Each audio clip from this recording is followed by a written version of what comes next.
Hello class 12। क्या आप जानते हैं कि इन्वर्टिबल फंक्शंस किसको बोलते हैं? यानी ऐसे कौन से फंक्शंस होते हैं जिनका इन्वर्स निकाला जा सकता है? रिलेशंस एंड फंक्शंस के चैप्टर में हमने पढ़ा था कि वो फंक्शंस जो बाइजेक्टिव होते हैं यानी कि 1 एंड ऑन टू फंक्शंस होते हैं उनका इन्वर्स निकाला जा सकता है। आज हम पढ़ने वाले हैं इन्वर्स ट्रिग्नोमेट्रिक फंक्शंस। तो एक बात बताइए, ट्रिग्नोमेट्रिक फंक्शंस 1 फंक्शंस होते हैं या मेनी 1 फंक्शंस होते हैं? सोचो। आई नो आपके दिमाग में आंसर आ रहा होगा, वो तो मेनी टू 1 फंक्शंस होते हैं। पर आज हम पढ़ने वाले हैं inverse of trigonometric function. How is that possible? इस एक सिंगल लेक्चर में हम कंप्लीट करने वाले हैं पूरा आईटीएफ का चैप्टर, जिसमें हम कवर करेंगे इन्वर्स ट्रिग्नोमेट्रिक फंक्शंस कहां से आए, कैसे आए, उनका डोमेन और रेंज क्या होता है और ट्रिग्नोमेट्रिक का इन्वर्स कैसे निकाला गया, जबकि वो बाइजेक्टिव तो होते ही नहीं है। दूसरा कि हम ये भी देखेंगे उनके ग्राफ कैसे दिखाई देते हैं। Then we will learn about a lot of questions based on their properties, practicing previous year question paper में पूछे गए most important questions and most repeated questions along with all the NCERT exercise questions in just one single video. So come on guys, watch this video till end अगर आप ITF को एक बार में इतने अच्छे से पढ़ना चाहते हैं कि दोबारा कभी ना पढ़ना पड़े। And हाँ, don't forget at the end of session we'll also provide you with notes of every chapter. हाँ जी बच्चों, हम इन्वर्स ट्रिग्नोमेट्रिक फंक्शन से बेसिकली सीखने वाले हैं कॉम्पोजिशन ऑफ फंक्शंस के बारे में, क्योंकि ये टॉपिक काफी ज्यादा यूज हुआ है इस पूरे चैप्टर में। डेफिनेशन ऑफ इन्वर्टिबल फंक्शन, क्योंकि once again inverse trigonometric functions को समझने के लिए पहले ये समझना जरूरी है कि इन्वर्स फंक्शंस क्या होते हैं और कैसे बेसिकली निकाले जाते हैं। ठीक है, then principal value branch of each inverse trigonometric function क्या है और इसकी हमें क्यों जरूरत पड़ी। फिर देखेंगे हम ढेर सारे graph of all the trigonometric functions and lastly some properties of them. इसके साथ साथ करते जाएंगे NCERT example, NCERT exercise question और प्रीवियस ईयर क्वेश्चन पेपर में पूछे गए ढेर सारे क्वेश्चन, स्पेशली 2023 में जो डिफरेंट क्वेश्चन आए ना, सब डिस्कस करेंगे at the end of the session. सो जाइएगा कहीं मत। ऑलराइट सर, सिलेबस का तो आपको आइडिया लग गया है। It contains basically inverse trigonometric function, their domain, range, principal value branch and their graph. अब सिलेबस से डिलीट क्या कर दिया गया है, तो बेसिकली सीबीएसई ने काफी बड़ा पार्ट इस चैप्टर का डिलीट कर दिया है, जो है properties of inverse trigonometric functions.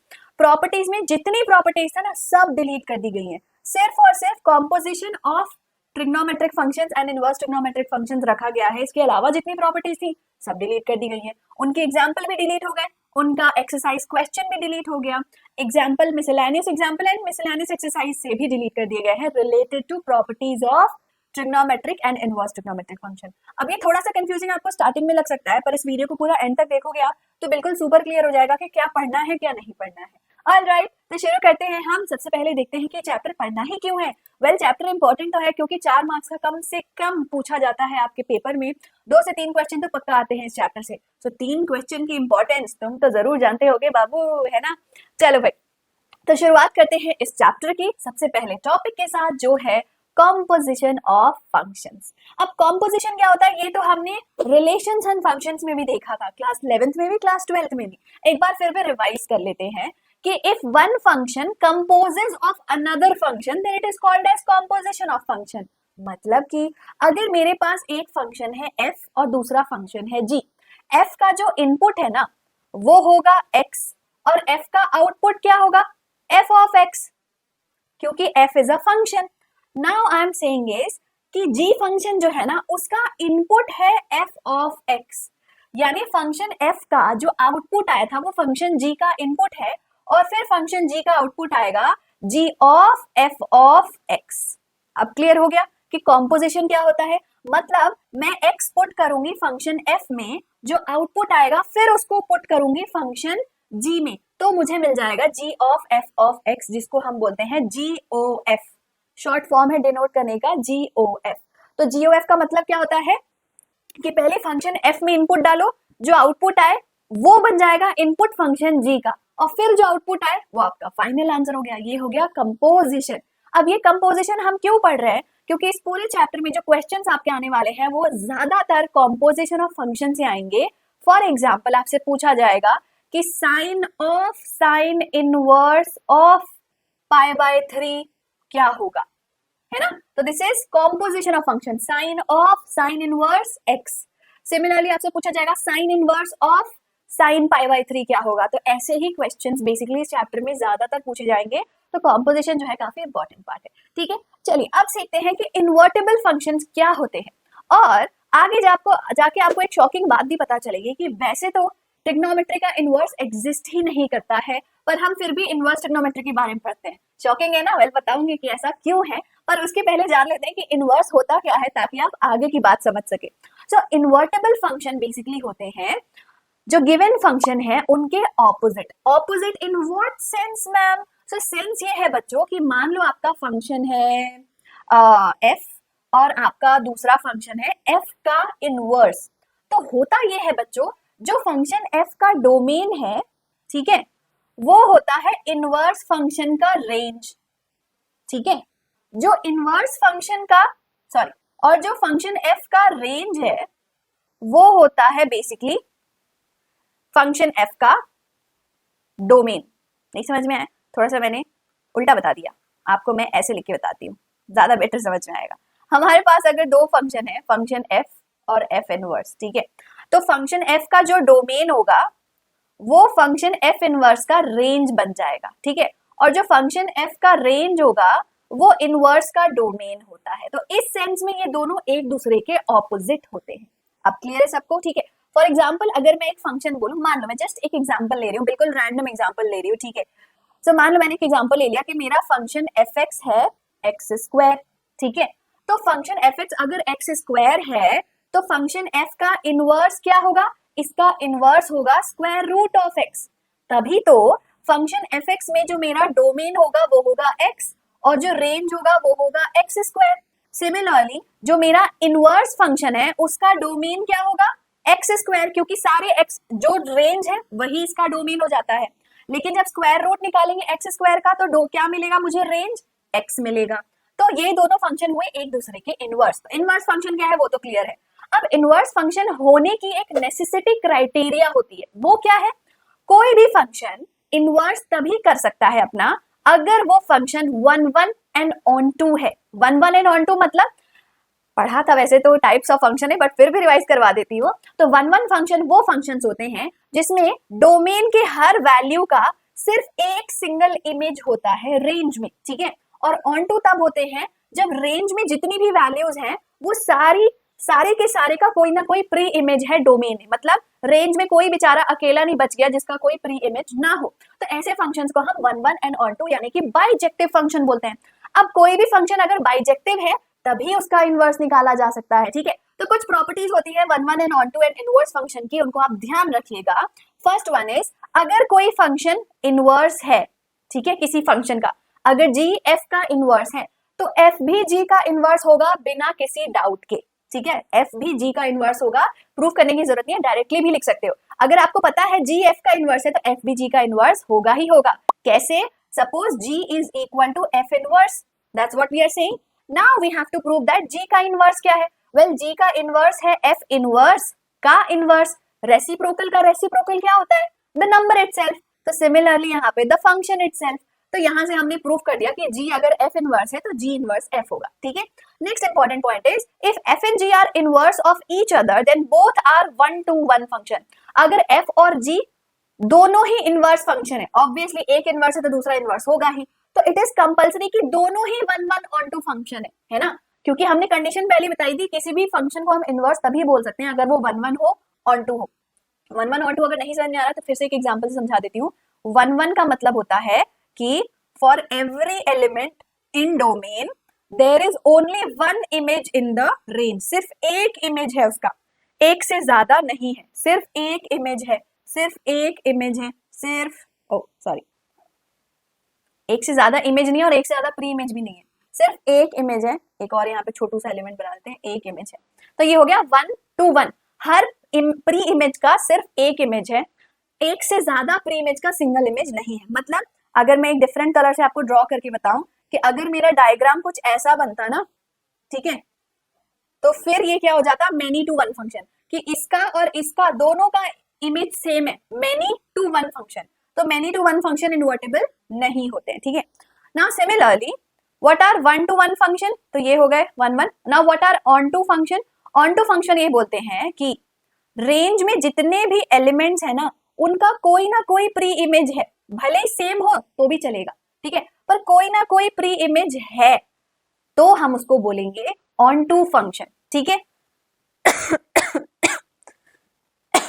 Sorry, will not draw same here, let it be different, ठीक है। तो इसको हम बोलते हैं ऑन टू फंक्शन की यहाँ पे ना कोई बेचारा लोनली नहीं है, there is no element left out, then it is an onto function. तो अगर हम वन वन फंक्शन और ऑन टू फंक्शन दोनों प्रूफ कर सकते हैं तभी हम बोलेंगे कि इस फंक्शन का, कौन से फंक्शन का, जिस फंक्शन की हम बात कर रहे हैं, जिसका डोमेन और रेंज जिसकी बात कर रहे हैं हम, वो फंक्शन इन्वर्टेबल है। अब मैंने आपसे बोला था कि एक्चुअल में ट्रिग्नोमेट्रिक फंक्शंस ना इन्वर्टेबल होते ही नहीं है, हम एवं ही उनका इन्वर्स पढ़ रहे, वेल एवं ही तो नहीं पढ़ रहे, किसी वजह से पढ़ रहे हैं, बट हाँ वो इनका इन्वर्स तो नहीं होता है। कैसे, क्या ट्रिग्नोमेट्रिक फंक्शंस वन वन होते हैं या मेनी टू वन होते हैं? वेल इसका जवाब आपको मिलेगा उनके ग्राफ को स्टडी करके। तो सबसे पहले देखते हैं साइन एक्स का ग्राफ। साइन एक्स का ग्राफ कुछ ऐसा दिखता है।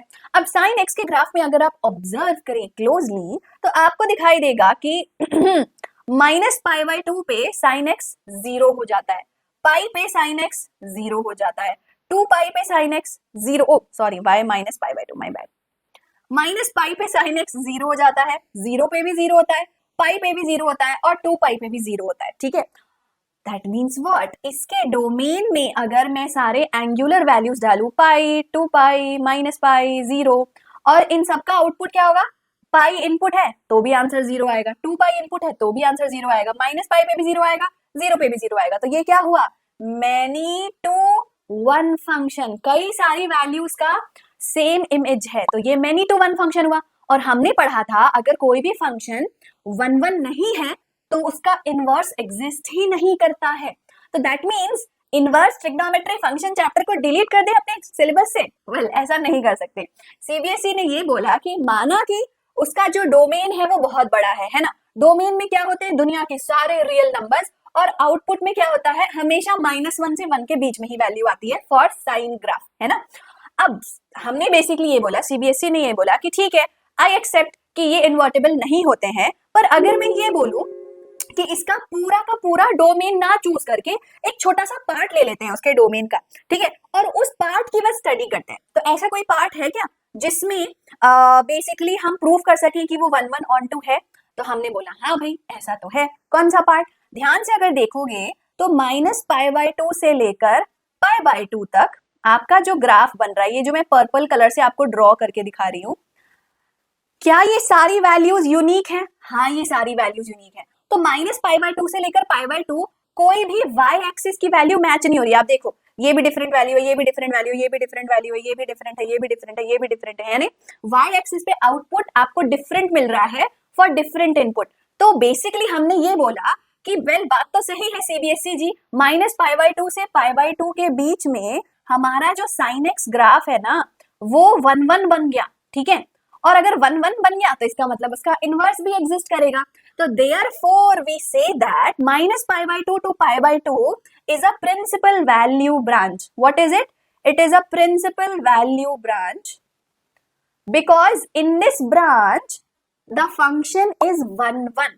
फंक्शन की सारी वैल्यू, सारे आउटपुट वैल्यूज यूनिक आ रहे हैं। अब आप बोलोगे मैम -π/2 से π/2 क्यों लिया, मुझे तो और भी दिखाई दे रहे हैं ऐसे ही ग्राफ, है ना, कोई है जिसको दिखाई दे रहा है और भी? वेल देखो -5π/2 से -3π/2 है ना, ये भी तो यूनिक है। सिमिलरली यहाँ 3π/2 से 5π/2 ये भी तो यूनिक है। तो इनको क्यों नहीं चूज किया हमने? वेल आप बिल्कुल सही कह रहे हैं, यहाँ पे भी इनवर्स एग्जिस्ट करता है। This is also 1 1, this is also 1 1, that's true.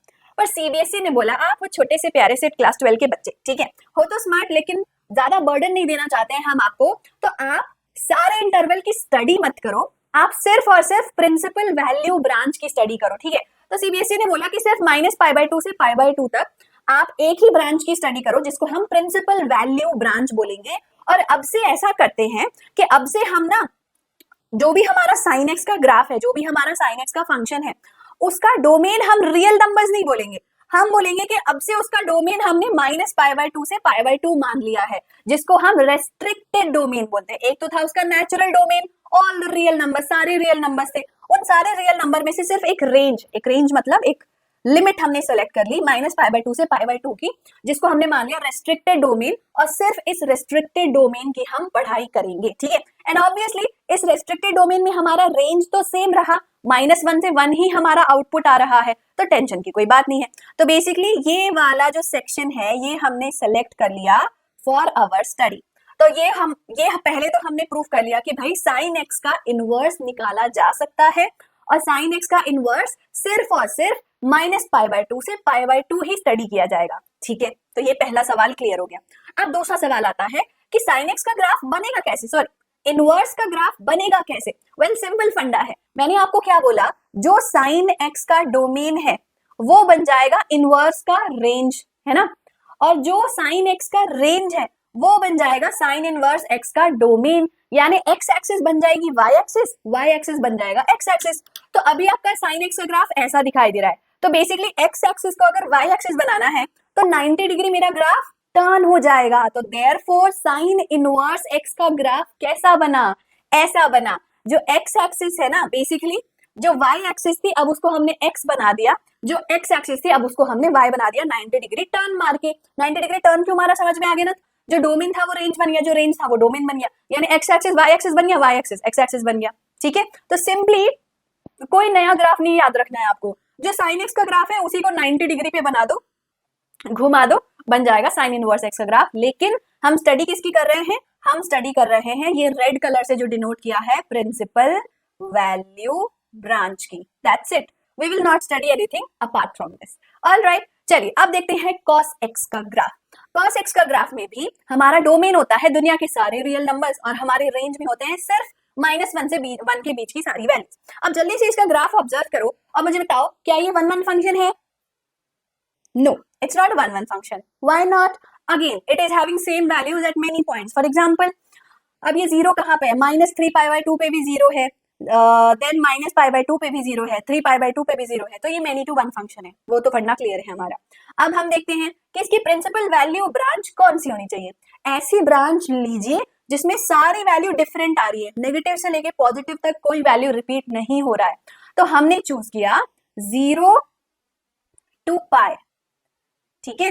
तो 0 to π तक हमने एक कर्व चूज कर लिया जहां पे सिर्फ और सिर्फ यूनिक आउटपुट्स मिल रहे हैं, यानी कि 1-1 फंक्शन मिल रहा है। और 0 to π को हमने बोला, क्या बोला, principal value branch, principal value branch, right. अब प्रिंसिपल वैल्यू को ब्रांच को ना मैं PVB लिखूंगी, आप समझ जाना, ठीक है। उफ, PVB, principal value branch. All right, तो 0 to π हमने चूज कर लिया प्रिंसिपल वैल्यू ब्रांच हमारा। तो ये हो गया हमारा नया नवेला रेस्ट्रिक्टेड डोमेन। तो अब फिर से बताइए मुझे कि नेचुरल डोमेन क्या था कॉस फंक्शन का, रियल नंबर्स। हमने रेस्ट्रिक्ट कहां से कहां तक कर दिया, सिर्फ हम 0 से π की स्टडी करेंगे। और रेंज क्या था, एज यूजुअल रेंज में कोई चेंज नहीं आया, पहले भी -1 to 1 था, अभी भी सारी वैल्यूज आप देख सकते हो -1 से लेकर 1 तक ही है। अब कॉस इनवर्स एक्स का डोमेन और रेंज क्या होगा, सिंपल, जो cos x का डोमेन था वो बन जाएगा cos इनवर्स x का रेंज, है ना, और जो cos x का रेंज था वो बन जाएगा cos इनवर्स x का डोमेन। याद रखने की जरूरत ही नहीं है। तो बेसिकली ना आपको सिर्फ और सिर्फ एक वैल्यू याद रखनी है। कौन सी वैल्यू? आपको सिर्फ और सिर्फ रेस्ट्रिक्टेड वैल्यू याद रखनी है। इनवर्स की तो अपने आप याद हो जाएगी। जो रेस्ट्रिक्टेड का डोमेन था वो इसका रेंज हो गया, जो इसका रेंज था वो इसका डोमेन हो गया। याद करना ही नहीं है, एक वैल्यू याद कर लो, दूसरी अपने आप याद हो जाएगी, है ना। ग्राफ कैसा बनेगा, अभी स्लीपिंग था, अब 90 डिग्री टर्न मार जाएगा तो यू घूम के हमारा ग्राफ आ गया, एक्स एक्सिस बन गया वाई एक्सिस बन गया एक्स एक्सिस। ये रेड कलर से हमने डिनोट कर दिया प्रिंसिपल वैल्यू ब्रांच, जिसकी हम स्टडी करेंगे। This principle value branch is basically 0 to π, जो हो गया हमारे कॉस इनवर्स एक्स का रेंज, डोमेन नहीं, अब वो उसका रेंज हो गया, क्योंकि अब इसका डोमेन हो जाएगा -1 to 1, because this is inverse function का ग्राफ। क्लियर है सबको? अगला cosec function. Well cosec function का डोमेन जो है वो बेसिकली अनडिफाइंड होता है for all values which are multiples of pi. आप देख सकते हो जैसे -π अप्रोच कर रहा है वो इन्फिनिटी के टुवर्ड्स जाने लगता है, पाई को अप्रोच कर रहा है वो इन्फिनिटी के टुवर्ड्स जाने लग रहा है। तो जितनी भी पाई के मल्टीपल्स होते हैं -π, 0, 2π, 3π, वहां पे वो इन्फिनिटी के टुवर्ड्स अप्रोच करने लगता है। अनडिफाइंड होता है हमारा कॉसेक फंक्शन। तो इसका डोमेन होता है दुनिया के सारे real number except multiple of n π, है ना। नाउ इसका रेंज क्या होता है? रेंज भी अगर आप ध्यान से ऑब्जर्व करो, थोड़ी डिफरेंट कलर से यहाँ पे ड्रॉ करके बता देती हूँ, तो रेंज भी अगर आप ऑब्जर्व करें ना, तो आपका जो ये यू शेप का ग्राफ आपको दिख रहा है, ये दिख रहा होगा कि ये 1 के ऊपर जा रहा है ना, और ये वाला जो यू शेप का ग्राफ है वो -1 के नीचे जा रहा है, यानी 1 से लेकर -1 तक ग्राफ एग्जिस्ट ही नहीं करता है, तो यानी कोई आउटपुट एग्जिस्ट ही नहीं करता है। समझ में आ रहा है? -1 से 1 तक हमारा ग्राफ है ही नहीं ना, आप देखो खाली है हमारा वाई एक्सिस, कुछ है ही नहीं वहां पे, तो except -1 to 1 other values are there. Now let's talk about इसका रेस्ट्रिक्टेड डोमेन। हम क्या बनाए, तो हमने इसके डोमेन को रेस्ट्रिक्ट कर दिया बिटवीन -π/2 to π/2, जैसा साइन के ग्राफ में था। कॉसेक किसका उल्टा है, किसका रेसिप्रोकल है? Cosec function is 1/sin x, तो sin x का डोमेन और कॉसेक का डोमेन ऑलमोस्ट सेम ही तो होगा ना, तो -π/2 से π/2 हमने ले लिया, बट -0 कर दिया। क्यों? क्योंकि -π/2 से π/2 में 0 भी आता है, और 0 कॉसेक फंक्शन में डिफाइंड नहीं होता है क्योंकि वो पाई का मल्टीपल है, तो 0 को हमने हटा दिया, -π/2 से π/2 ले लिया, और इसका रेंज तो एज यूजुअल सेम रहेगा। अब सिंपल इसका इनवर्स फंक्शन बनाना है, तो डोमेन बन गया रेंज, रेंज बन गया डोमेन, ग्राफ ड्रॉ करेंगे ऐसे, ठीक है। तो ग्राफ ड्रॉ किया, तो ये जो ब्लू कलर से हमें दिख रहा है ये हो गया principal value branch, principal value branch between -π/2 to π/2। Clear है? Next second function is again undefined, ये अगेन पैराबोला बनता है आपका, पर अनडिफाइंड है, 2n + 1 π/2 के मल्टीपल में, where n is a integer. Again आप देख सकते हो π/2 जैसे ही अप्रोच कर रहा है इंफिनिटी, 3π/2 अप्रोच कर रहा है इंफिनिटी, मतलब अनडिफाइंड होता है, और रेंज भी इसकी -1 से 1 के बीच में नहीं आती है, तो all the real number except -1 से 1, क्योंकि आप देख सकते हो 1 और -1 के बीच में ग्राफ ही एग्जिस्ट नहीं कर रहा है। अब इसका हम डोमेन रेस्ट्रिक्ट करेंगे तो किसकी तरह करेंगे? वेल हम सेकेंड फंक्शन की बात कर रहे हैं। सेकेंड फंक्शन क्या होता है? कॉस का इनवर्स होता है। कॉस का डोमेन क्या था? 0 to π, तो यहाँ पे भी ले ले 0 to π, ठीक है, 0 to π एक्सेप्ट π/2, क्योंकि π/2 का मल्टीपल अनडिफाइंड है, तो उसको तो ले ही नहीं सकते हैं, तो -π/2 का मतलब होता है एक्सेप्ट π/2, π/2 उसके डोमेन में नहीं आता, रेंज सेम रहेगा। नाउ उसका इनवर्स निकालना है, तो रेंज बन गया डोमेन, डोमेन बन गया रेंज। सेकंड का ग्राफ कैसा होगा? जो ग्राफ आपने sec x का बनाया था, इसको 90 डिग्री यू टर्न मार दो, बन गया sec इनवर्स x, ठीक है। tan फंक्शन की बात करते हैं। अब tan फंक्शन का ग्राफ ऐसा दिखता है, tan फंक्शन के ग्राफ में भी 2n + 1 π/2 के मल्टीपल जो है वो अनडिफाइंड होते हैं, बाकी सारे रियल नंबर एक्सेप्टेबल हैं। रेंज होती है इसकी सारे रियल नंबर, इसका रेंज थोड़ा डिफरेंट है। tan और cot फंक्शन का जो रेंज है ना, वो दुनिया के सारे रियल नंबर होते हैं, मतलब आउटपुट कुछ भी हो सकता है, any real number. How come? आप देखो ना, आपका जो ये ग्राफ है वो -इन्फिनिटी से +इन्फिनिटी जाते ही जा रहा है, जाते ही जा रहा है, यानी वाई एक्सिस पे तो आपको दुनिया भर की वैल्यू मिल रही है, 100 भी मिल जाएगा, 200 भी मिल जाएगा, 40 भी मिल जाएगा, 50 भी मिल जाएगा, सब मिल जाएगा आपको, है ना।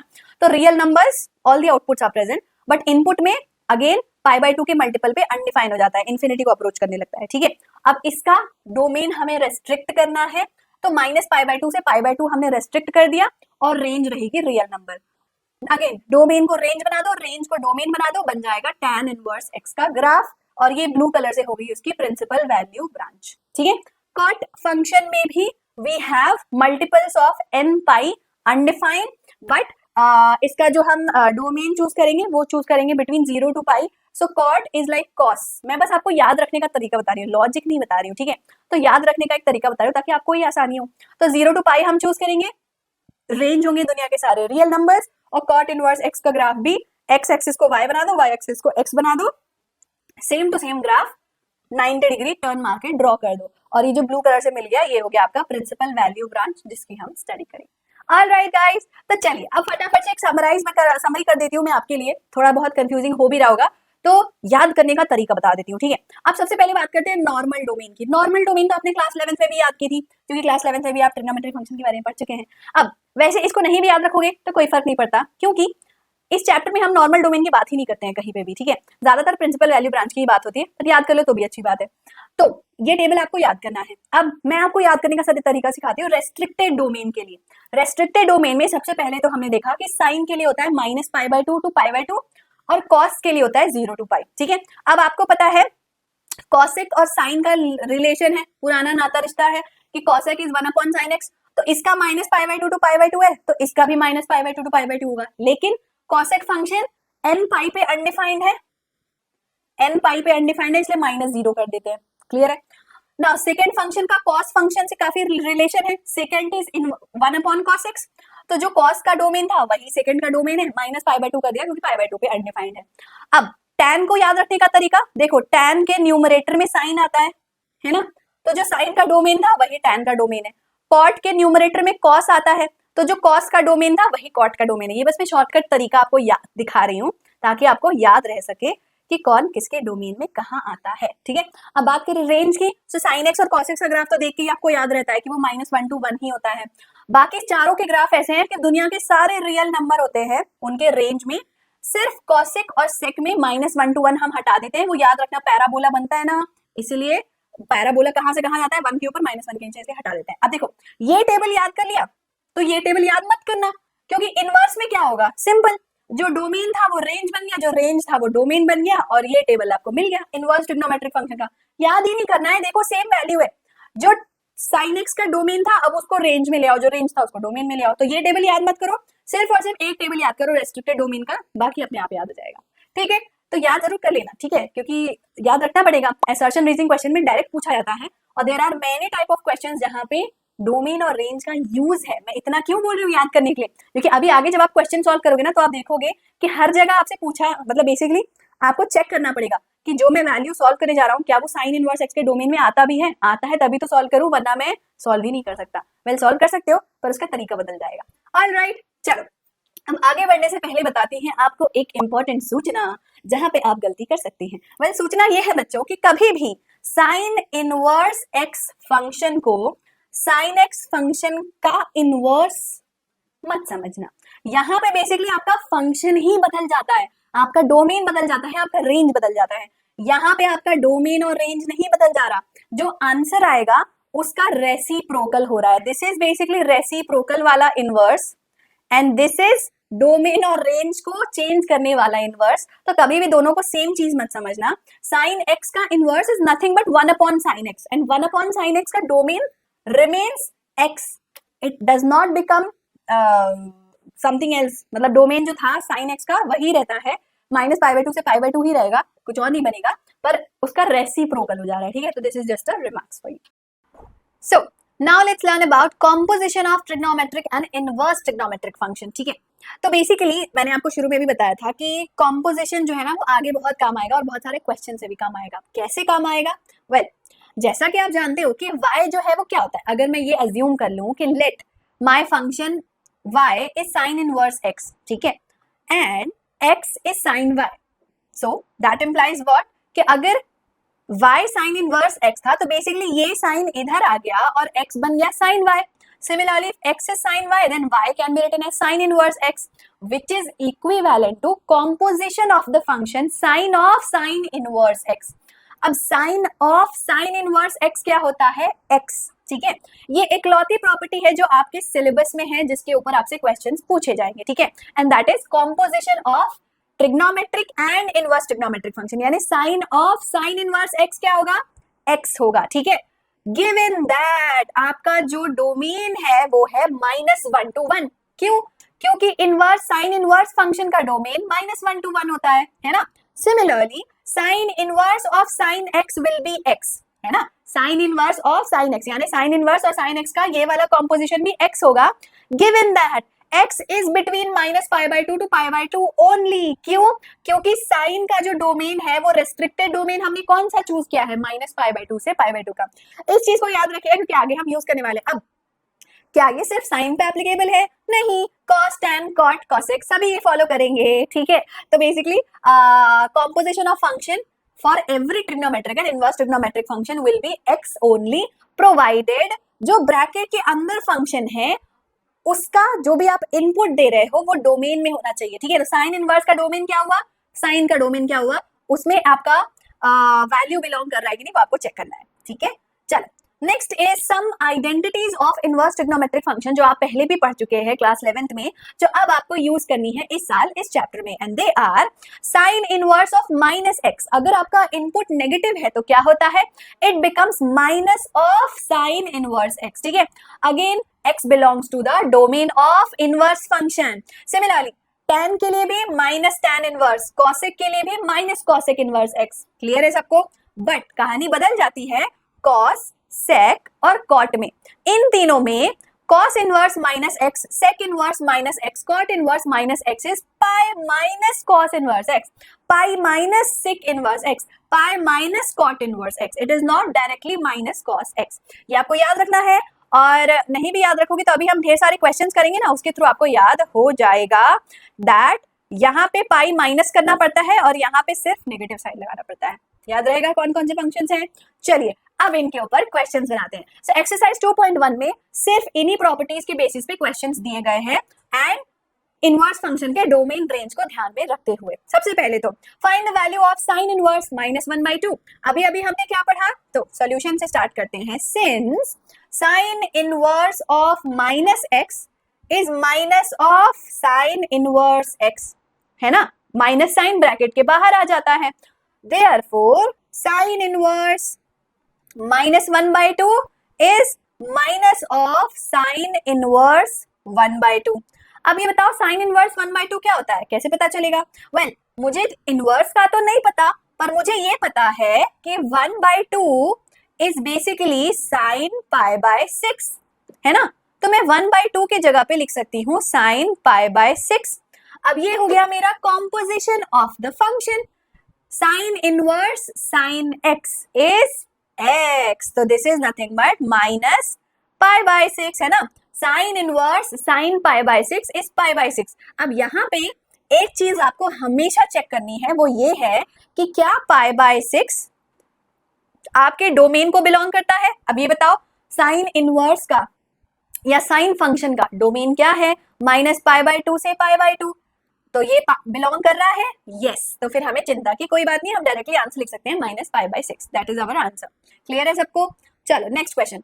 कॉसेक इनवर्स 2, सेम प्रोसीजर, ठीक है. सो क्योंकि यहाँ नेगेटिव साइन नहीं है तो डायरेक्टली हम कॉसेक इनवर्स 2 की बात करते हैं. Cosec inverse 2 is basically cosec inverse cosec.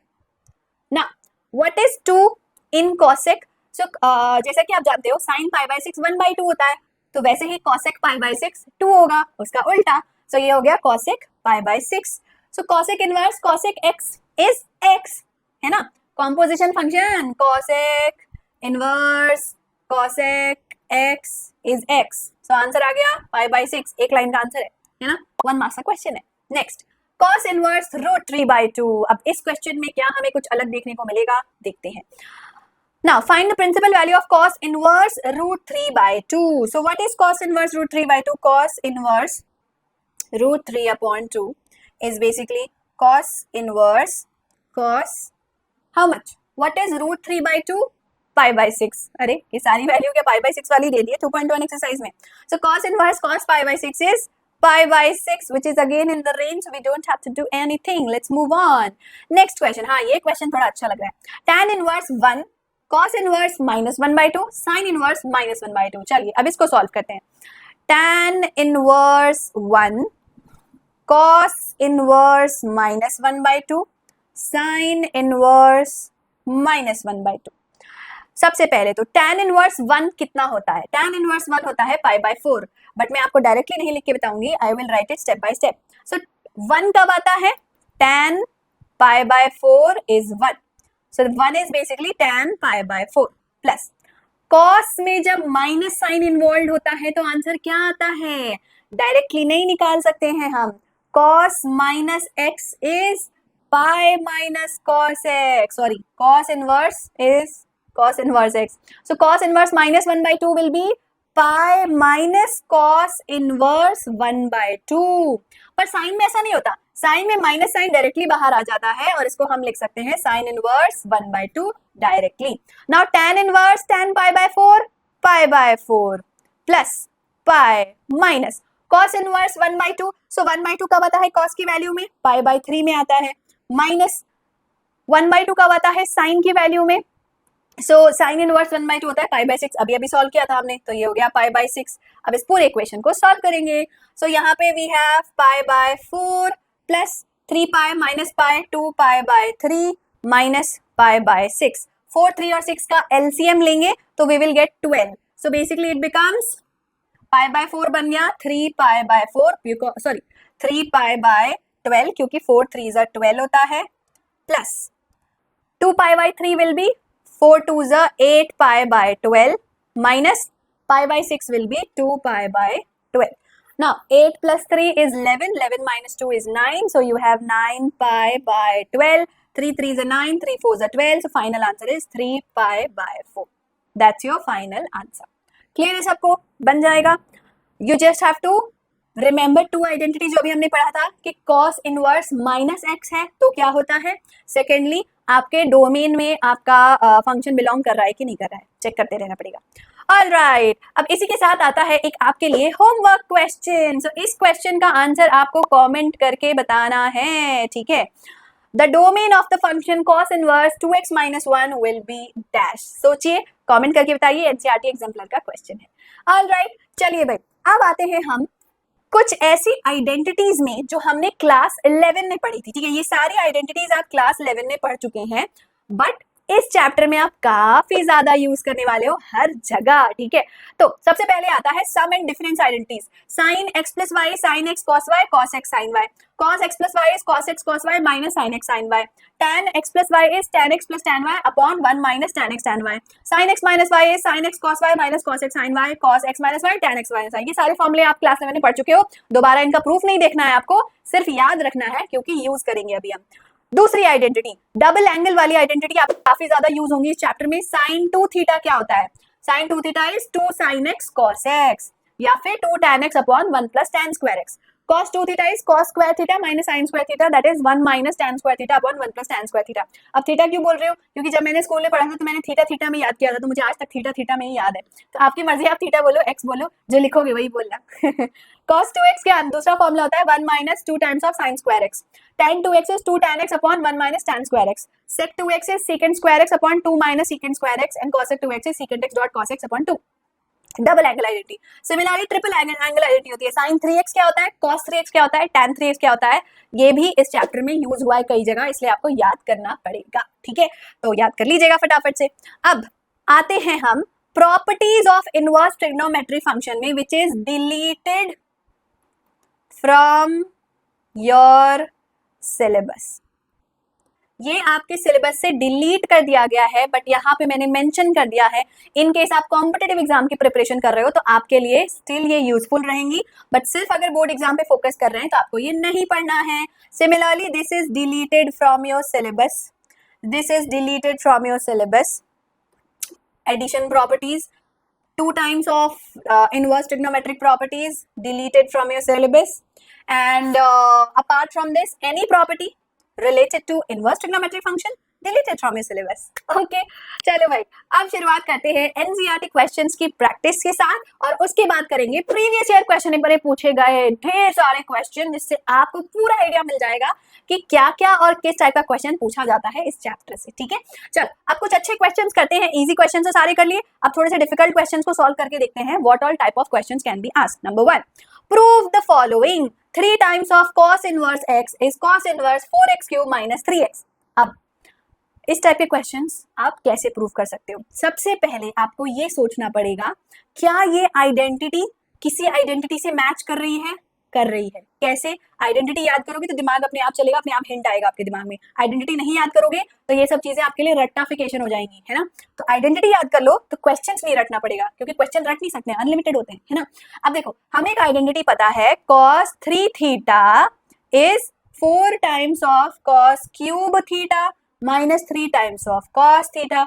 अब यहां से मुझे ये पता चला, let me write it as theta only, है ना. Theta theta theta. यहां से मुझे ये एक आइडिया लग रहा है कि अगर मैं ये अज्यूम कर लूं कि x जो है वो cos थीटा है, तो शायद मैं कोई आइडेंटिटी अप्लाई कर लूं. तो मैंने बोला let x be cos theta. Now let us solve right hand side. Right hand side को सॉल्व करते हैं. cos inverse 4x cube minus 3x will be cos inverse 4 cos cube theta minus 3 cos theta. Now this is nothing but what? cos 3 theta का formula है, तो ये बन गया cos inverse cos 3 theta. अब cos इनवर्स cos x क्या होता है? x. So this is nothing but 3 theta. अब थीटा की वैल्यू पुट कर दो. ठीक है, so this is equal to what? 3 times of theta. Theta क्या है? थीटा क्या है? कॉस, अच्छा हाँ थीटा क्या है तो मैंने बताया नहीं। अब देखो x जो है वो कॉस थीटा है ना। कॉम्पोजिशन ऑफ फंक्शन में चले जाते हैं।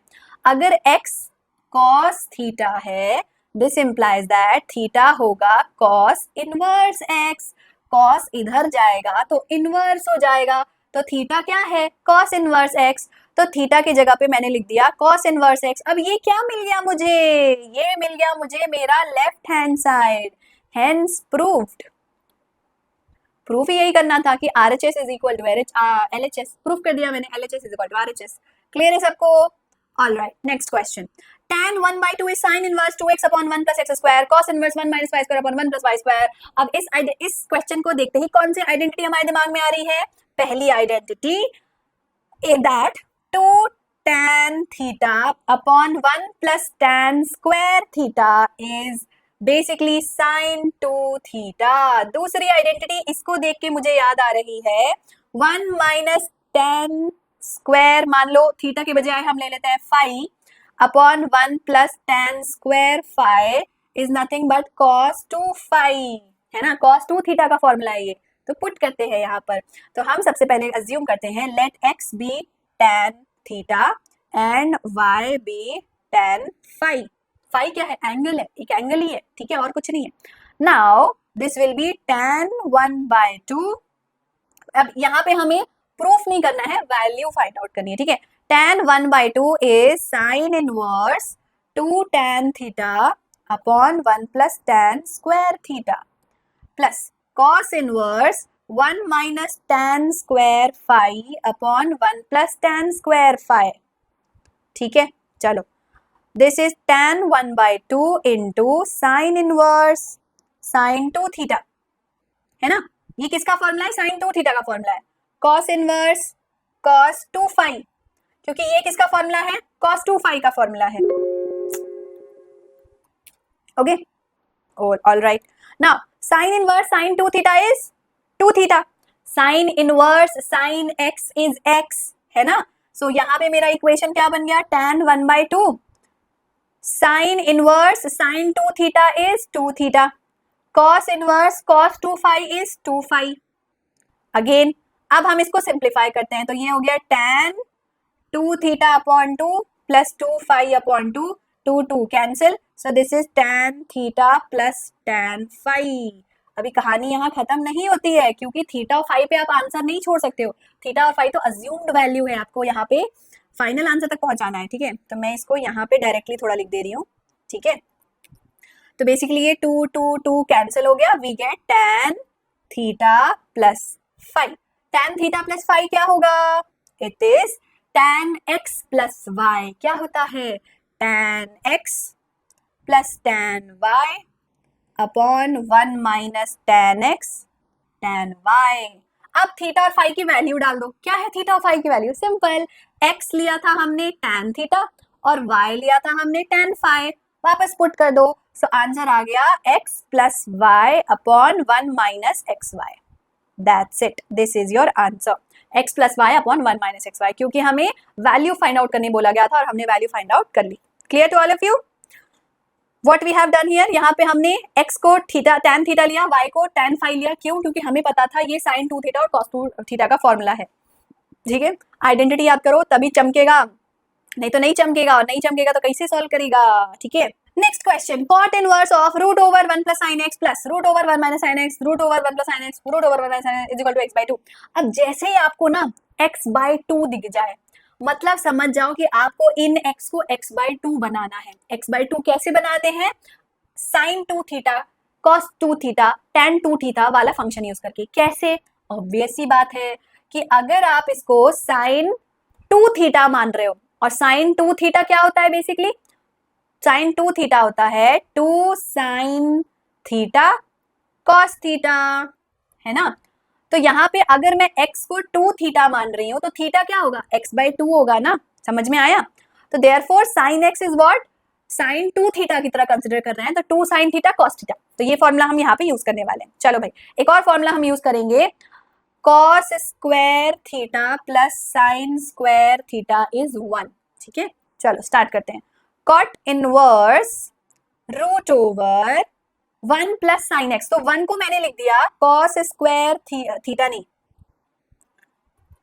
Cos square x by two plus sine square x by two. क्यों? क्योंकि अभी में हमने पढ़ा cos square theta plus sine square theta 1 होता है ना, तो 1 की जगह पे मैंने ये लिख दिया प्लस, अभी बाकी ये कहानी, साइन एक्स को मैंने क्या लिखा 2 sine x by two cos x by to.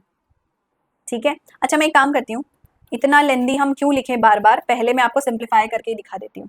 ठीक है, तो what we are doing over here is, पहला स्टेप 1 को हम ले रहे हैं cos square x by two sine square x by two, and sine x को we are taking as sine 2 theta which is 2 sine theta यानी x by two cos theta x by two, है ना। यहाँ पे x क्या है 2 theta, तो x by to क्या होगा थीटा। समझ में आ रहा है?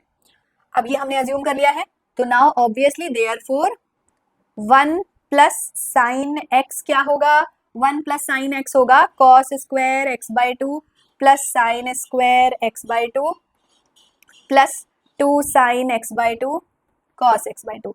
अब ये फॉर्मूला किसकी तरह दिखाई दे रहा है आपको, ये दिख रहा है a square plus b square plus 2ab, it is nothing but cos square x, cos square नहीं, a प्लस बी का whole square, so cos x by two plus sine x by two whole square, this is 1 plus sine x. Clear है सबको? Similarly ये बताओ 1 minus sine x क्या होगा, same to same procedure, cos square x by two sine square x by two minus 2 sine x by two, a square plus b square minus 2ab क्या होता है a minus b whole square, so this is a minus b whole square. ठीक है, ये बन गया सबको। अब हम पुट करते हैं सारी वैल्यूज, है ना। Now let's put cot inverse root over cos x by two plus sine x by two whole square plus root over cos x by two minus sine x by two whole square. अब obviously square का square root cancel, है ना, square root of square ना cancel हो जाता है ना, upon this is again cos x by two plus sine x by two whole square. ठीक है, square root of cos x by two minus sine x by two whole square. अब देखो whole square और square root cancel हो गया, we get cot inverse cos x by two plus sine x by two plus cos x by two minus sine x by two, sine x by two cancel, upon cos x by two plus sine x by two minus cos x by two minus of minus plus sine x by two, यहाँ cos cos cancel plus minus cancel. ठीक है, तो we are getting here cot inverse, oh we have more space, तो अगले page में लिखते हैं। ठीक है, तो यहाँ पे हमें मिल गया cot इनवर्स, डिनोमिनेटर में क्या बचा, न्यूमरेटर में क्या बचा, न्यूमरेटर में बचा 2 times of cos x by to, denominator में बचा 2 times of sign x by to. अब 2 तो कैंसिल ही होना है, तो cot inverse cos x by two upon sine x by to. cos upon sine क्या होता है बच्चों, cot होता है क्या? Well cot inverse cot x by two है ना, क्योंकि cos अपॉन साइन क्या होता है cot होता है, तो डायरेक्टली लिख दो ना cot x बाई टू। अब ये क्या हो गया, cot inverse cot x is x, so answer आया x by two which is equal to the right hand side, hence proved, है ना। ये राइट हैंड साइड था आपका, ये लेफ्ट हैंड साइड था आपका, प्रूफ कर दिया, खत्म कहानी। थोड़ा सा लेंदी क्वेश्चन था, मिसलेनियस एक्सरसाइज का है तो ऑफ कोर्स इंपॉर्टेंट तो होगा ही, लेंदी होगा ही, तो स्टेप बाय स्टेप ऑब्जर्व करिए क्या किया मैंने, एक एक स्टेप मैंने आपको लिख के बताया है ताकि किसी पॉइंट पे कंफ्यूजन ना हो कि मैम ने तो ये स्किप कर दिया, समझ नहीं आया क्या बोला। हर चीज लिख के बताइए मैंने, it should be completely understandable to you. सारे प्रॉपर्टीज भी साथ में मैंने लिख के बता दी हैं कि कहाँ से कौन सी प्रॉपर्टी आई। ठीक है, चलो भाई अगले सवाल में चलते हैं। कहाँ गया हमारा अगला सवाल, अच्छा कुछ ज्यादा पीछे चले गए। Okay, next question, miscellaneous exercise question number 15, sine of tan inverse x is equal to dash. What, sine of tan, ये कैसे निकलेगा? वेल निकल तो जाएगा, यहाँ पे ये अज्यूम कर लेते हैं सबसे पहले कि x इज tan थीटा, क्योंकि भाई tan inverse of tan theta ही किया जा सकता है, tan inverse of sin theta तो कर नहीं सकते हम। तो चलो सबसे पहले हमने क्या अज्यूम किया कि let what am I doing, x is tan theta. अब ये अज्यूम कर लिया तो sine of tan inverse tan theta. tan inverse tan theta क्या होगा बच्चों? थीटा। तो ये हो गया sin थीटा। अब sin थीटा क्या होगा बच्चों? 1 अपॉन cosec थीटा। ठीक है, चलो 1 अपॉन cosec थीटा भी लिया है। अब 1 अपॉन cosec थीटा क्या होता है? cosec का फॉर्मूला होता है square root of 1 plus cot square theta, right. अब कॉट स्क्वायर क्या है यहाँ पे? तो देखो x जो है tan थीटा है और कॉट जो है वो tan का रेसिप्रोकल होता है, तो कॉट थीटा 1/x हो जाएगा। Let us put it over here. So we have 1 upon square root of 1 plus 1 upon x square, है ना। कॉट स्क्वायर थीटा बन गया 1 upon 1 plus x square theta. LCM लेंगे तो we are getting 1 upon square root of x square plus 1 upon square root of x square. Square root of x square x, so this is nothing but x आ गया numerator में, denominator में 1 plus x square. अब ये कौन से option से match कर रहा है? ऑप्शन डी से मैच कर रहा है, x upon square root of 1 plus x square. ये हो गया आपका आंसर। ठीक है, अब ये थोड़ा सा टिपिकल क्वेश्चन था, तो इसमें आपको ऑब्जर्व करने की जरूरत है कि मैम ने क्या किया, क्यों किया। और क्यों किया का आंसर ये है कि अगर थीटा को वापस x बनाना था तो एक ही तरीका था कि या तो आप साइन को tan बना दो या तो आप साइन को cot बना दो। साइन को हम tan नहीं बना सकते हैं पर cot बना सकते हैं। कैसे? पहले साइन को cosec बना दिया, cosec को cot बना दिया, cot को x बना दिया। समझ में आया क्यों किया? इसलिए किया क्योंकि अल्टीमेटली x तक पहुंचना था और x तक पहुंचने का रास्ता या तो tan थीटा हो सकता है या तो cot थीटा हो सकता है। साइन और cos इसे मदद नहीं कर सकते। ठीक है, चलो भाई आते हैं अब प्रीवियस ईयर क्वेश्चन पेपर में पूछे गए बोर्ड एग्जाम के क्वेश्चन, स्पेशली 2023 में कौन कौन से क्वेश्चन आईटीएफ से आए थे, क्योंकि भाई लेटेस्ट क्वेश्चन हमारे ज्यादा इंपॉर्टेंट है। 2010 के क्वेश्चन सॉल्व करके करोगे भी क्या? चलो सीबीएसई 2023 में पूछा है सबसे पहले तो आपका असर्शन रीजन क्वेश्चन। आप जानते होंगे कि क्वेश्चन नंबर 19 और 20 इस साल असर्शन रीजनिंग के होते थे। Let's see how do we solve it. Assertion और रीजन दो स्टेटमेंट है और आपको प्रूफ करना होता है क्या दोनों करेक्ट है, और अगर दोनों करेक्ट है तो क्या रीजन असर्शन को सेटिस्फाई कर रहा है। ठीक है, चलो सबसे पहले देखते हैं कि दोनों करेक्ट है कि नहीं। All trigonometric function have their inverse over their respective domains. क्या सारे ट्रिग्नोमेट्रिक फंक्शन के इनवर्स एग्जिस्ट करते हैं in their respective domain? No. क्यों? Inverse exist only in restrict domain या फिर प्रिंसिपल वैल्यू ब्रांच। क्या यहाँ रेस्ट्रिक्टेड लिखा है? नहीं। क्या यहाँ प्रिंसिपल वैल्यू ब्रांच लिखा है? नहीं। क्या यहाँ मेंशन किया है? नहीं। तो आंसर होगा नहीं। This statement is false. अगला, inverse of tan inverse x exist for some x belonging to real number. क्या tan इनवर्स x का डोमेन रियल नंबर होता है? यस। तो हमारा आंसर हुआ assertion is false but reason is true, option number D. ठीक है, next question again बहुत ही इंटरेस्टिंग क्वेश्चन था। ये सीबीएसई 2023 में पूछा गया था। आई थिंक 2 मार्क्स का क्वेश्चन था ये और में पूछा गया था। ठीक है, ना ऑब्जर्व यहाँ पे कौन कौन से फॉर्मूले यूज हो रहे हैं। पहला formula cos minus x is cos x, ये पहला फॉर्मूला यूज हुआ है। That means cos inverse cos minus 7π/3 को हम 7π/3 लिख सकते हैं। ठीक है, दूसरा हमें क्या चेक करना होता है, क्या 7π/3 डोमेन को बिलोंग कर रहा है?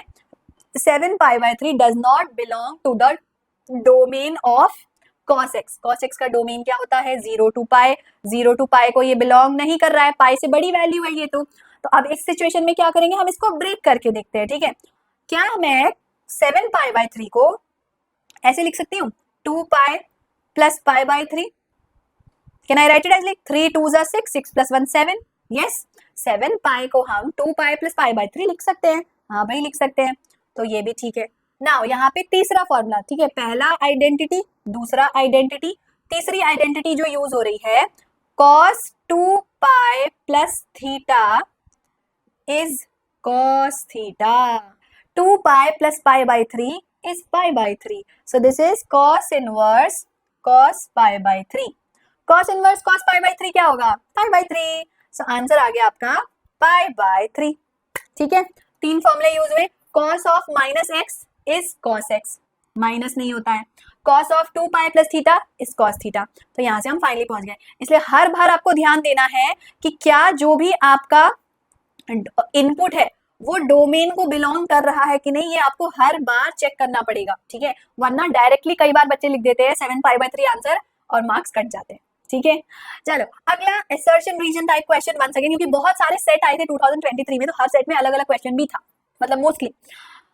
Range of the function where x belong to -1 to 1 will be pi by 2 to 5 pi by 2। इस फंक्शन का range pi by 2 to 5 pi by 2 होगा क्या, ये आपसे पूछा गया है। तो चलो निकालते हैं। सबसे पहले तो साइन इनवर्स x का रेंज क्या होता है? साइन इनवर्स x का रेंज होता है -pi by 2 to pi by 2, ठीक है। अब यहाँ पे हम कर रहे हैं उसका 2 times of sine inverse x कर रहे हैं, तो हो जाएगा 2 times of -pi by 2 and 2 times of pi by 2। क्या आएगा? 2 cancel, so this is -pi to pi. अब 2 टाइम्स करने के बाद +3 पाई बाय 2 कर रहे हैं, तो 2 times of sine inverse x करने के बाद +3 पाई बाय 2 कर रहे हैं, तो -पाई +3 पाई by 2 comma pi +3 pi by 2 क्या होगा? This is -2 plus 3 plus pi by 2.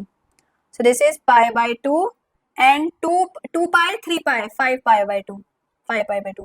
तो हमारे फंक्शन का रेंज आ रहा है, ये क्वेश्चन में क्या दिया है? pi by 2 5 pi by 2, हमें भी pi by 2 5 pi by 2 मिला, that is true.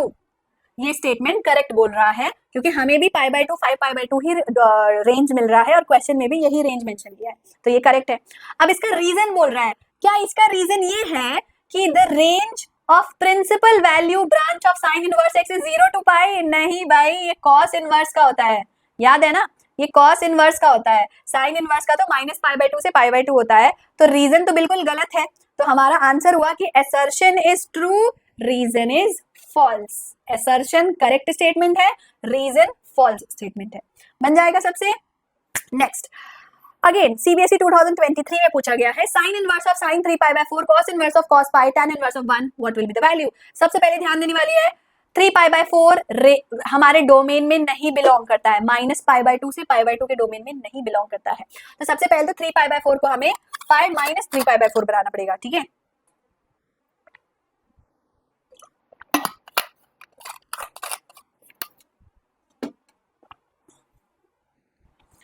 Okay so yeah, sin inverse of sin 3 pi by 4 will be basically sin pi minus 3 pi by 4 plus cos inverse cos pi। अब पाई तो domain को belong करता है, 0 to pi domain होता है, पाई जो है वो डोमेन को बिलोंग कर रहा है, तो इसको हम डायरेक्टली लिख देंगे cos इनवर्स cos पाई, और 1 भी tan के डोमेन को बिलोंग कर रहा है, तो इसको डायरेक्टली लिख देंगे हम tan inverse 1। All right, so sin inverse pi minus 3 pi by 4 is 4 pi minus 3 pi यानी pi by 4, तो ये हो गया sin inverse sin pi by 4 plus cos inverse cos pi plus tan inverse 1। Now how much is sin inverse sin pi by 4? Pi by 4। cos inverse cos pi is pi। tan inverse 1 क्या होता है? tan pi by 4 है ना, तो this implies that tan inverse tan pi by 4 will be pi by 4 क्योंकि domain को belong कर रहा है, तो ये हो गया पाई बाय 4। अब इसका वैल्यू निकाल लीजिए, pi by 4 plus pi by 4 is pi by 2, pi by 2 plus pi is 3 pi by 2 है ना, जो आ गया हमारा आंसर 3 पाई बाय 2। या so your answer should be 3 pi by 2। This question was asked in 2 different ways in 2023 question paper। All right, now अब 2023 ये तो questions हो गए, अब कुछ दूसरे सालों में पूछे गए भी क्वेश्चंस कर लेते हैं। सीबीएसई 2013 ने पूछा है tan inverse of 2 sin 2 cos inverse √3 by 2 will be dash। Now this is not that difficult। देखो हमेशा ऑर्डर ऑफ सॉल्विंग क्या होता है? इनसाइड टू आउटसाइड, ठीक है, हमेशा इनर ब्रैकेट को सबसे पहले सॉल्व किया जाता है। Okay, so this is 2 times of cos inverse √3 by 2 कितना होता है? cos pi by 6 है ना, cos pi by 6 होता है ना, √3 by 2। so let's solve it। So this will be tan inverse 2 sin 2 cos inverse cos pi by 6 हो गया pi by 6. तो 2 3s are 6. So we get tan inverse 2 times of sin pi by 3. ठीक है, sin pi by 3 कितना होता है बच्चों, जल्दी बताओ. sin pi by 3 sin 60 degree यानी कि √3/2. So you get tan inverse 2 times of √3/2. 2 cancel. So you are getting tan inverse √3. tan inverse √3 क्या होगा, √3 is basically tan pi by 3. So this is tan inverse tan pi by 3 है ना. √3 is basically tan pi by 3. So you get your answer as pi by 3. This is your final answer. All right. Oh, we had more space. So should I write it there? Wait. आपके लिए ज़्यादा हचपच ना हो जाए इसलिए हम वहाँ लिख देते हैं. So we have tan inverse √3 is basically tan inverse tan pi by 3 which is pi by 3. ये हो गया आपका answer. All right. Last question of the day. Find the principal value of tan inverse √3 minus secant inverse -2. चलिए solve करते हैं. tan inverse √3 क्या होगा, अभी अभी हमने देखा था. tan inverse √3 is basically tan pi by 6 है ना. pi by 6 pi by 3 sorry. tan pi by 3 √3 क्या होता है, tan pi by 3 माइनस. अब यहाँ ट्विस्ट आता है, सेकेंड इनवर्स -2. क्या बताया था मैंने, सेकेंड इनवर्स -x होता है तो pi minus second inverse x करते हैं. तो ये बन जाएगा पाई, माइनस को पहले बाहर रहने देते हैं, पाई माइनस सेकेंड इनवर्स 2, क्योंकि माइनस साइन, ये वाला माइनस साइन बाहर आया. कैसे बाहर आया, पाई माइनस सेकेंड इनवर्स 2 बन के आया. ठीक है. सो this is tan inverse tan pi by 3 is pi by 3, क्योंकि डोमेन को बिलोंग कर रहा है हम डायरेक्टली pi by 3 लिख देंगे. Now this is pi minus second inverse 2. Second जो है वो 2 कब होता है, कॉस जो है वो 1/2 होता है पाई by 3 पे, तो सेक जो है वो 2 होगा पाई by 3 पे. तो ये हो गया pi minus pi by 3. Now pi minus pi by 3 is basically 2 pi by 3. So we get pi by 3 minus 2 pi by 3. So which is basically minus pi by 3. This is your answer. Clear to everybody? Clear to everybody? Okay, so I guess that's all. Yeah, minus pi by 3. So guys, we have completed the chapter here. Let's summarize. आज हमने क्या क्या सीखा. Well, ITF I know बहुत overwhelming लग सकता है, थोड़ा सा टफ लग सकता है, but it is all about practice. एक बार आइडेंटिटीज को ना शिद्दत से लग के याद कर लो, क्योंकि ये आप आगे भी पढ़ने वाले हो, इंटीग्रेशन में भी यूज करने वाले हो, डिफरेंशिएशन में भी यूज करने वाले हो, तो इससे भाग नहीं सकते हो. इनवर्स ट्रिग्नोमेट्री की आइडेंटिटी आपको याद करनी ही पड़ेगी, और ट्रिग्नोमेट्री की आइडेंटिटी तो करनी ही पड़ेगी, उसकी तो बिल्कुल ही पीछा नहीं छूट सकता. इंटीग्रेशन अभी बाकी है मेरे दोस्त, उसमें भर भर के क्वेश्चन आएंगे. ठीक है, चलो. सो आज हमने क्या क्या सीखा, composition of functions, inverse of function, graph of trigonometric and inverse trigonometric function, फिर composition of trigonometric and inverse trigonometric function, and lastly their properties and उससे रिलेटेड क्वेश्चंस. एंड किसी भी इनवर्स ट्रिग्नोमेट्रिक फंक्शन की जब हम domain और range की बात करते हैं तो ट्रिग्नोमेट्रिक फंक्शन के डोमेन को रेस्ट्रिक्ट कर देते हैं, और उसके अकॉर्डिंग फिर इनवर्स ट्रिग्नोमेट्री की डोमेन और रेंज हम डिसाइड कर सकते हैं. Right, this is your summary table. वैसे इस पूरे नोट्स में मैंने आपको हर जगह प्रॉपर टेबल्स, प्रॉपर प्रॉपर्टीज की समरी बताई है एट एवरी प्लेस. सो अगर आप इस नोट्स का PDF चाहते हैं तो आपको हमारा टेलीग्राम चैनल जरूर ज्वाइन करना चाहिए. वहां पे आपको free of cost her session के नोट्स मिल जाएंगे, रेडीमेड नोट्स हैं, अलग से आपको एनसीईआरटी खोलने की भी जरूरत नहीं पड़ेगी, क्योंकि एनसीईआरटी से छान छान के हर चीज आपको इस वीडियो में पढ़ाई गई है. एक्स्ट्रा चीजें बताई गई हैं, कहाँ मिस्टेक कर सकते हैं वो भी बताया गया है, एनसीईआरटी के एग्जाम्पल और एक्सरसाइज भी करवा दी गए. तो एनसीईआरटी बुक की जरूरत ही क्या है, बस इस नोट्स को पढ़ लो, चैप्टर खत्म, है ना. और प्रीवियस ईयर क्वेश्चन पेपर भी कर लिया हमने, और क्या चाहिए. तो जल्दी से टेलीग्राम ग्रुप ज्वाइन करो, नोट्स डाउनलोड करो, और वीडियो पसंद आया तो लाइक करने में कंजूसी बिल्कुल मत करना. अपने फ्रेंड्स के साथ इस वीडियो को शेयर जरूर करना, and subscribe for more such videos. Thank you guys for joining in today. See you all in the next lecture. Bye bye.